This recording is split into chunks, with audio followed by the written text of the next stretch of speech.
Maurício? Tudo bom, Bispo? Bem-vindo aqui nos Bem com a Vida. E o senhor é um orquidófilo? Isso, eu sou um consultor orquidófilo, né? Trabalho para orquidários profissionais e estou aqui justamente para transmitir esse conhecimento. É muito fácil cuidar dessas meninas. Cuidar é fácil delas. É fácil. Você sabe que é uma das minhas flores preferidas, eu gosto demais. E essa daqui, essa maior, como é que chama essa daqui? Esse é um híbrido, né? Um híbrido de Cattleya. É uma das orquídeas mais difundidas aqui no Brasil, por a gente ter várias espécies de Cattleyas aqui. Eu acho ela linda, linda, linda, porque ela tem a flor um pouco maior. Né? Sim, isso daí por isso que a gente até ressalta a importância da hibridação das plantas, além de você ajudar a preservar a natureza, evitando a coleta das espécies, a hibridação sempre visa na transformação, a melhoria da planta, né? Você quer planta com mais quantidade de flores, um colorido melhor, o tamanho da flor maior sempre, né? Você busca isso, e principalmente os aromas, né? Que são infinitos. São incríveis. Tem umas que tem cheiro de chocolate. Então a gente ganhou aquela orquídeazinha num potinho desse. Ganhou do marido, do namorado, do admirador, veio naquele potinho. O que a gente deve fazer para ela viver muito dentro da nossa casa? Ensina pra gente. Vamos começar que esse já é um dos grandes segredos que as pessoas ficam bravas com a orquídea, né? Que ou morre ou então ela para de florescer. É que assim, normalmente você pega a orquídea, ela está num vaso pequenininho, tudo você fala, gente do céu, ela está sofrendo. Como é que ela vai sofrer? É igual por uma roupa apertada. Exatamente. A pessoa não consegue nem respirar.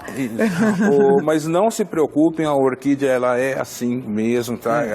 Se vocês forem visitar um orquidário profissional, entrar nas plantas matrizes, elas sim, tudo pequenininho? Tem plantas que elas são cultivadas em copos descartáveis de café. Brincando. Para vocês terem uma ideia. Copo descartável de café. É uma indução à floração, porque ela sabe que como ela tem pouco espaço, ela emite um monte de raiz que é para buscar nutriente, que é para ela florescer. Porque o ideal é que ela florescendo, fique pequenininha mesmo? Sempre pequeno. Eu trouxe alguns exemplos aqui para mostrando para vocês. Toda vez que eu ganho, eu gosto de orquídea, eu passo ela para um vaso maior.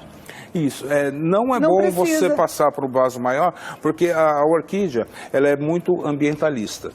Então, é comum você pegar um vaso pequeno e colocar num vaso bem grande. Aí, o que acontece? Quando você faz isso daí, perder a orquídea é meio difícil. Não perde. Mas só que ela vai ficar 2, 3, 4, às vezes até 10 anos sem dar flor. Por quê? 10 anos! Dependendo da espécie de orquídea que vocês estão trabalhando, a primeira coisa que ela faz é assim, ela vai emitindo raiz para ver até onde ela tem nutriente. Então ela cresce um pouquinho, ainda tem o nutriente aqui, ela cresce mais um pouquinho. Para de crescer então, raiz. enquanto ela não achar o local que parou de ter reserva de nutriente, ela não vai dar flor. Então, ela vai o ficar ideal é nesse que ela processo. fique num vaso pequeno. O máximo de espaço que a gente deixa são 2 dedinhos. Tá brincando. 2 dedinhos de sobra então. Por isso fácil. que fica aquela flor verde, linda, mas a flor não vem nunca. Exatamente. Ela verde. está crescendo, o vegetativo sempre vai estar bonito, mas a floração não vem. E aí ainda tem um detalhe com questão de iluminação também.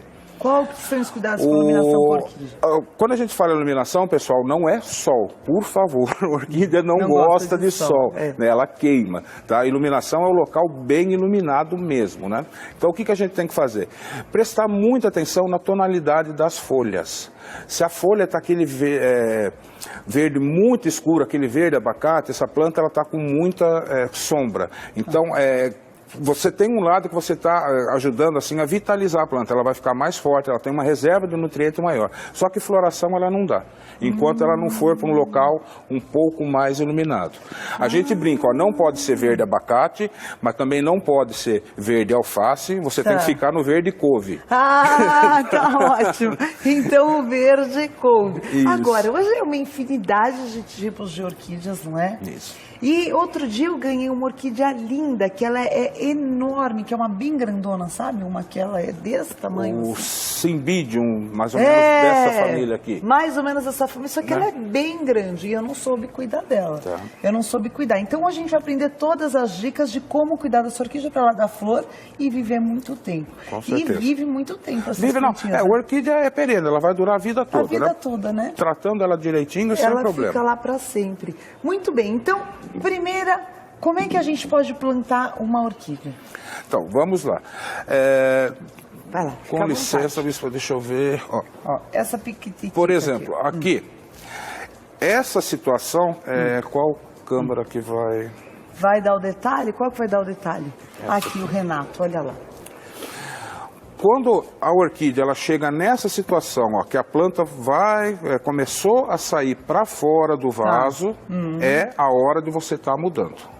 Ah, então tá bom. Tá? Ela começou a sair, aí você pode estar replantando. Tá. Né? E aí replanta em que tamanhos de vasinho?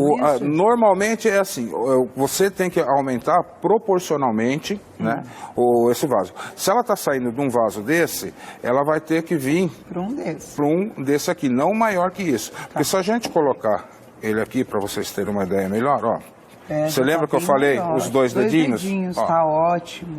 Eu passo para vasinho assim. Tá? É esse, sempre encostando a parte traseira aqui. A gente pode fazer um pouquinho de sujeira aqui, Bispa? Claro, vamos aprender a transferir em casa. Pessoal, uma outra coisa, deixa eu já aproveitar que muita gente pergunta o que é melhor, qual vaso que é melhor para a gente estar plantando as orquídeas. Independe do vaso. Independe do vaso, é uma combinação de fatores. Por exemplo, o vaso de cerâmica, ele retém menos umidade, a secagem é mais rápida. Já no vaso de plástico, não. O vaso de plástico, ele retém mais umidade, a secagem é um pouco mais lenta. É melhor, né? Aí, o que acontece? Dependendo do substrato que você estiver utilizando, você faz um controle. Por exemplo, se aqui tem uma secagem bem rápida, eu posso estar utilizando um substrato que demore mais para secar, porque aí você vai chegar no meio termo. Aqui, como retém bastante umidade, eu já uso um substrato que não retenha muita umidade, que é justamente para fazer o balanceamento. Porque 90% das pessoas matam as orquídeas pelo excesso de água. Todo mundo põe muita, né? Não pode. Ela é uma plantinha que não dá trabalho. Não existe uma frequência de rega certa, não é uma vez por semana, nem duas, nem três, depende do ambiente que a planta está. O tipo de vaso substrato que ela tem, né, e o microclima que ela tem. Tem plantas que você vai molhar uma vez a cada 15 dias, sabe? Se você tem umidade no ar, ela precisa... Por semana ela fica super bem, super bem, gente, não dá sei, esses dias atrás aí que nós tivemos aquela estiagem, sabe? Aí você regar de 2 a 3 vezes na semana, sem problema. Ela fica bem. Mas, por exemplo, chegou o outono, inverno, uma vez por semana, uma vez a cada 9, 10 dias, porque ela se mantém bem. Vamos aprender a passar para o vasinho, então. Como é que a gente vamos faz? Lá. Uma das coisas que eu gosto do vaso de plástico por causa disso, né? Que ele é muito fácil. Aqui a planta ela está presa, né? Vocês estão vendo, ela não tem nada. Para a gente replantar qualquer orquídea, é só... fácil. E você encontra em qualquer loja de R$1. Não tem. Aí, ó, nós retiramos aqui, ó. Apertou, soltou, ela sai todinha. Ela sai facinho, gente, não tem... Barato, a planta né? tá aqui. Aí vem um outro dilema que o pessoal fala, né? Aqui a gente vai dar uma limpadinha para poder não ocupar muito espaço ali no outro vaso. Como fazer a muda? O pessoal fala, mas vai mexer com a raiz da planta, ela vai sentir, ela vai morrer. Sim e não, pessoal. Quando a gente tem cuidado, você não faz nada. Você não vai chegar aqui e começar a espremer assim. Vá com delicadeza. Que ele tá fazendo. Sabe, a gente tem coisa, você tira os excessos. Se a pessoa quiser, ela pode estar passando embaixo de uma água corrente, para deixar ela limpinha. Pode fazer isso? Pode, Maurício, não tem problema. Em parte é até bom. É até bom? Tá. Para gente que já está acostumado, que já sabe da procedência da planta, tudo, então o substrato ele não está tão velho, na realidade eu nem precisaria estar trocando, estou trocando por causa para ensinar mesmo. do ensinamento e que ela já estava saindo para fora. Então aí nós temos o vaso normal, né? O que a gente recomenda, justamente por causa do excesso d'água? Sempre colocar alguma camada para fazer drenagem, né? Que é para a água não ficar acumulada.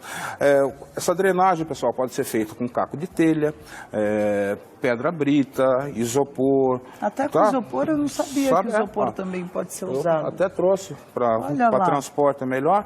Então, você pode despejar aqui dentro. O que acontece? Você tem uma boa camada de drenagem, por mais que você coloque substrato no negócio, quando você molhar, a parte de baixo ela vai secar bem mais rápido, o que vai evitar o apodrecimento da raiz. Ótimo. É isso que a planta precisa. Tá? Aí nós encaixamos. Um outro detalhe, pessoal, perdão, que é por causa do tempo, a gente muita coisa, broto novo, nós chamamos de frente. Como que a gente sabe qual que é o broto novo? Que normalmente é a última parte que a planta está, né? Normalmente foi a última que floresceu, né? Eu nem retirei a haste por causa disso, e é onde você tem sempre a emissão de novas raízes. Então esse é o broto novo? Esse é o broto novo. Dá para fazer um brotinho desse então? Nessa planta aqui não dá para fazer divisão. Eu trouxe a outra que dá para a gente fazer. Então a gente vai ver qual dá para fazer e qual não dá, hein? Tá? E a parte traseira, que é quando a orquídea começou a nascer, é a parte também sempre mais baixinha. Tá? Então o que a gente recomenda quando a gente vai replantar? A parte traseira, a gente cola ela na parte de trás do vaso, que é para a parte da frente realmente ter o espaço para o crescimento. Tá? Aí a gente tem os substratos, né, que são utilizados hoje. E sabe o que eu acho interessante, Maurício? Eu vejo, assim, a gente mora em prédio, muita gente joga no lixo a orquídea quando ela está... Você não vê? Pecado. É um pecado. Quem gosta de planta, você fala, se eu tivesse um jardinzão, dava para pôr tudo lá. A pessoa vê assim e fala, ai, já tá podre, joga fora. E ela tá viva ainda. Ela tá viva, é só cuidar. Eu conheço um taxista, ele é daqui, pertinho aqui de Barueri, Alphaville. Ele é comum ele recolher nas lixeiras, orquídeas, e ele sai replantando nas árvores dentro do condomínio onde ele mora. O condomínio dele tá lindo, maravilhoso. Tá lindo. Eles não gastaram R$1. Só com orquídea. Com uma doação espontânea. Verdade.